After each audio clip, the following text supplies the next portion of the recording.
একটু খেয়াল করে শুনেন। জীবনে আসল শিক্ষা হলো কোথায় থামতে হবে সেটা জানা, আর কোথা থেকে নিজেকে সরিয়ে নিতে হবে সেটা বুঝতে পারা। সব জায়গায় থাকা জ্ঞানী না, সব জায়গায় না থাকাই বুদ্ধিমানের কাজ। যেখানে নিজের মূল্য নাই সেখানে চুপচাপ দাঁড়িয়ে থাকা নয়, সেখান থেকে সরে যাওয়াই বুদ্ধিমান। কারণ আত্মসম্মান রক্ষা করাও জীবনের বড় একটা প্রজ্ঞা। একটু খেয়াল করে শুনেন।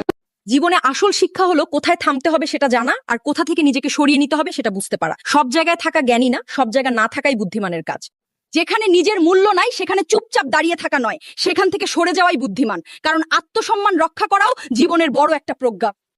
দেখো চাঁদ উঠেছে আকাশে, বনে ফুটেছে ফুল, মিটি মিটি তারা জলে ধরণী আকুল।